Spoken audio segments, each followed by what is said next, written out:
Karen Bass and Rick Caruso answer questions regarding ties with USC with Election Day only 5 days away. Voters are casting their ballots early. We'll take you to live one polling place just blocks from campus. This year's midterm elections featured 2 Gen Z candidates running for seats in the House of Representatives. See It Live starts now.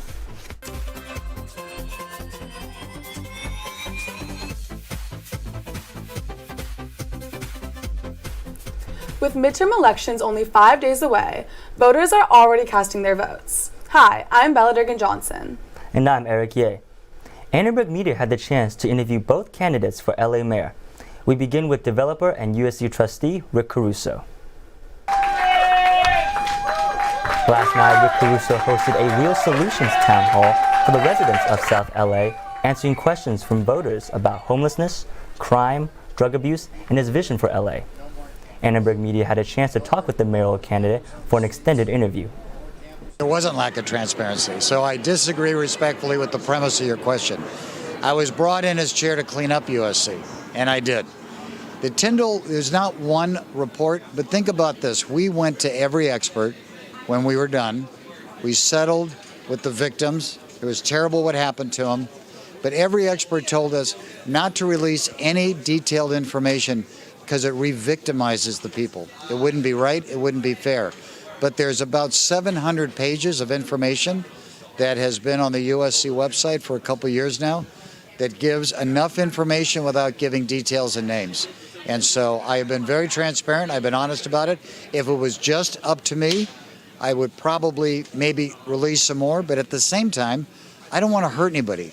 These people, these wonderful students have been so dramatically hurt. Let's just worry about taking care of them and not worry about releasing more information that would hurt them.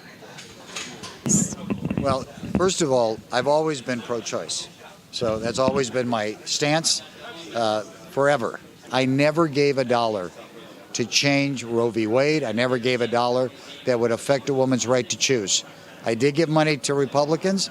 85% of my donations went to Democrats, like a Jerry Brown, like a Gavin Newsom, right? Becerra. So you have to look at my track record, but I have never once given a dime to affect a woman's right to choose, and I never will. Yeah, just to be clear, I never announced when I said I was going to run for mayor, I never stepped down as a trustee. I stepped down as chair, right? When I'm elected mayor, I will step off the board. Proudest accomplishment is working with my fellow trustees and changing the direction of the school and changing the leadership of the school and bringing in the first African-American woman as an interim president and the first woman president of USC. But look at what's happened to USC now. The wind is at the back.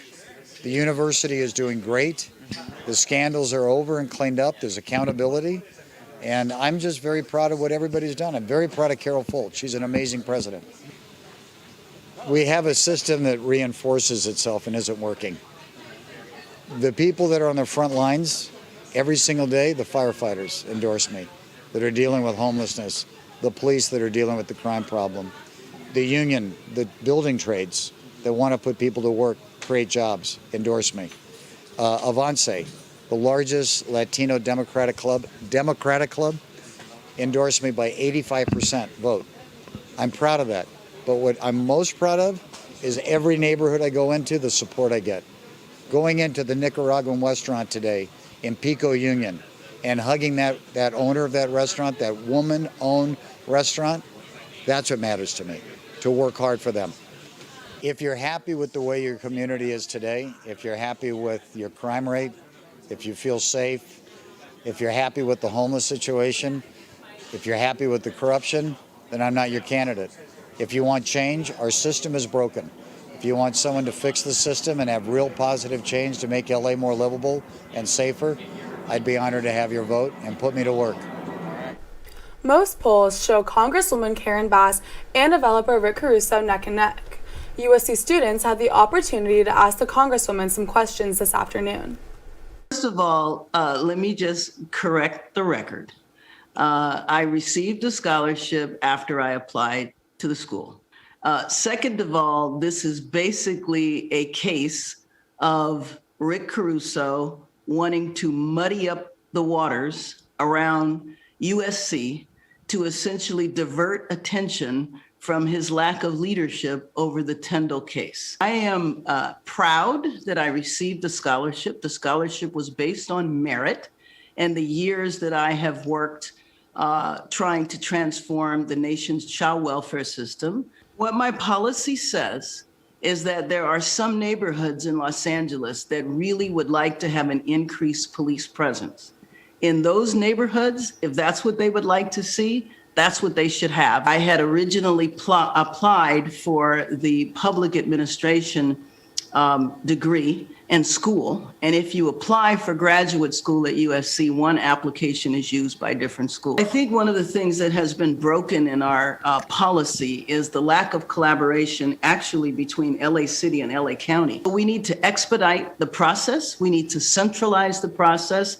And there's a lot of regulations that need to be relaxed or waived or changed in a lot of different areas.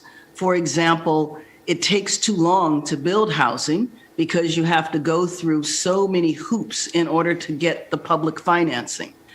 That should be expedited. That should be centralized. You have to go to about 10 different departments in order to get approvals. That needs to be centralized. But first and foremost, I would begin by building housing on publicly owned property. I had a press conference a couple of weeks ago on a piece of city-owned property where we could build very quickly. The council person was in agreement, and it was a collaboration. I would use the same approach for homelessness as well as affordability, which is building first on publicly owned land. But affordable housing needs to be built all over the city. It can't just be built in lower income areas.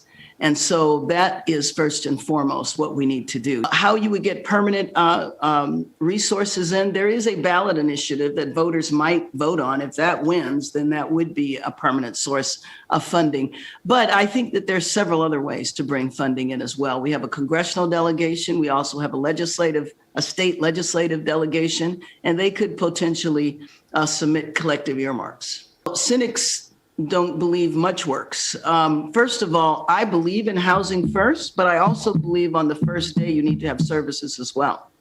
And there are some people, though, who are profoundly mentally ill who might need to be hospitalized, and they might need to be hospitalized against their will. Not everybody needs services. The bottom line is that the unhoused population is diverse. And in that diversity, we need to address what their specific needs are. I do believe you get people off the streets for sure. But at the end of the day, you have to address why they were on the streets to begin with. Neither Governor Gavin Newsom or current LA Mayor Eric Garcetti has endorsed Karen Bass or Rick Caruso. Many voters aren't waiting for next Tuesday to cast their ballots. Reporter Vincent DeMonte is live at Polling Place on Exposition Boulevard. What can you tell us, Vincent? Well, it may be one cold night here in Los Angeles, but things are sure heating up as the midterms are 5 days away. So the election will be deciding the fate of a number of key ballot issues and races across the nation. We're here live on Exposition Boulevard, right next to a local mosque, which has been turned into a polling station where LA residents can come in to register to vote and cast their ballots. LA County polling locations are taking extra precautions this year to prevent people from intimidating voters and making sure that the night goes smoothly. This polling location next to me opens at 7 a.m. and closes at 8 p.m. each day. Voters who are looking to drop off their mail-in ballots can drop them off at various marked mailbox locations across the city, as well as their own local polling station. So the midterm elections are on November 8th, and polls officially close here in Los Angeles County at 8 p.m. on election night. For more information about where to find your nearest polling location or more election information in general, please visit lavote.gov. And now is the time to make your voice heard, so make sure to head to your nearest polling location and make sure to vote in this very critical election and do your civic duty come November 8th. For Annenberg Media, I'm Vincent DeMonte. Now back to you in the studio. Thanks, Vincent. USC students have also been at the polls this midterm season. We spoke with several out-of-state students navigating how to cast their vote. When you're a first-time voter, it is kind of difficult. understanding how navigating the ballot works. Like, it was difficult for me to find polling stations. I think it's definitely more difficult for my friends who live out of state. It's kind of a difficult process to have to like file it for out-of-state voting, and then it makes it like kind of hard to actually put the votes in. Like, I had to go like on the website and do extra due diligence and everything like that. I got it, but it was definitely much harder than it should be. Like, if you live on campus, it's kind of like, how are you supposed to get your ballot, you know? Or like, where do you drop it off? Or like, oh, I'm from California. Like, I honestly have no idea. Both in and out-of-state students still struggling to submit their vote can visit voteusc.com for guidance. The overturn of Roe v. Wade has reproductive rights at the forefront of this midterm election. Prop 1 proposes a change to the California Constitution to say that the state cannot deny or interfere with an individual's right to choose. We spoke to an OBGYN about the significance of codifying this law. Those that are pro-abortion have felt that Roe was protected and that it was guaranteed.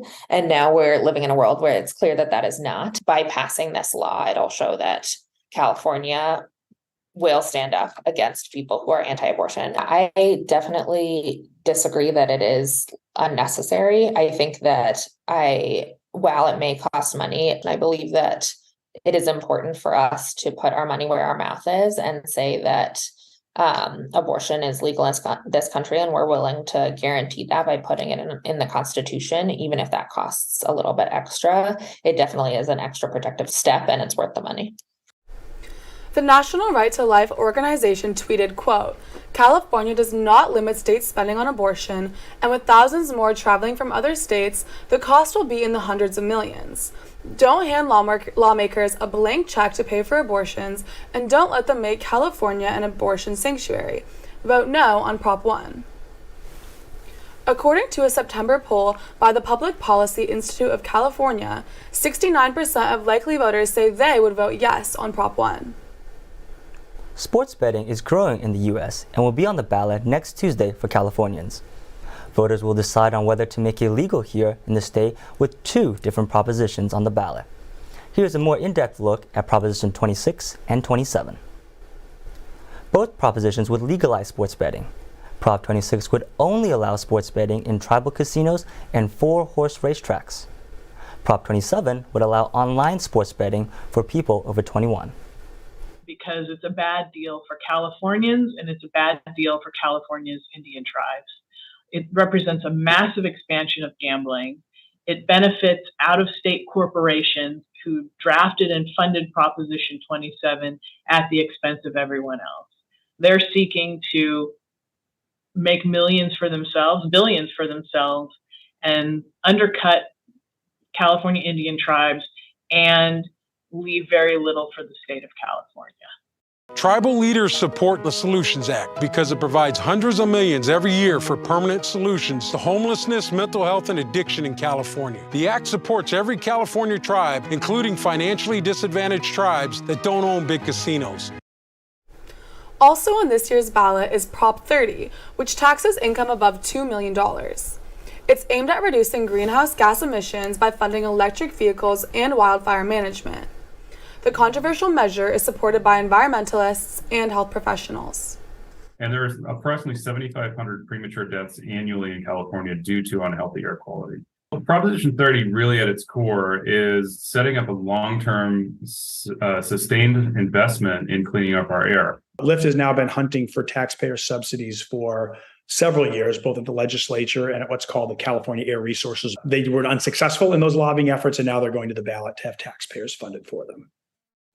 Governor Newsom broke with the Democratic Party on this issue and is not supporting Proposition 30. Initially introduced in 2020 by Governor Gavin Newsom, Prop 31 bans the sale of certain flavored tobacco products. The prop targets flavored tobacco and methanol cigarettes. A yes on the prop means vapes in all flavors other than tobacco will be banned. A no will mean that the stores can sell the product. Voters favoring the proposition say flavored tobacco products prey on children. The Yes on 31 campaign tweeted out, quote, "Marketing experts have railed against candy-like flavors, which they see as clear signs that these products are meant to appeal to teens and youth." Those in opposition claimed that banning flavored products will sway teens back towards smoking cigarettes. Upholding the law is expected to cost the state nearly $100 million in annual tobacco tax revenue. In order to run for a spot in the House of Representatives, you need to be 25 years old. This year, the first 2 Gen Z candidates have a shot at winning those seats. Maxwell Alejandro Frost is the 25-year-old Democratic nominee for Florida's 10th congressional district. Some of his main issues include Medicare for all, ending gun violence, and addressing the climate crisis. 25-year-old Caroline Leavitt is the Republican nominee for the 1st congressional district in New Hampshire. She previously served as a press secretary to President Donald Trump. A voting expert says it's important to have these young candidates. The more we have young people running and participating in the electoral process, that could possibly encourage other young people to participate, especially if they're successful. More young candidates also could bring out more young voters. There's very little outreach that young people get, even when they're registered to vote, from candidates and campaigns. And when they do want to get involved, they'll see, campaigns function in a way that isn't really appealing to them, right? Literally not outreaching to them, not asking them to vote, or the issues that are talked about aren't really focused towards young people. Romero stressed the importance of young people participating in democracy both as candidates and as voters. For live election coverage, be sure to watch Annenberg Media's YouTube channel next Tuesday, November 8th at 7:30 p.m. for results, reaction, and analysis.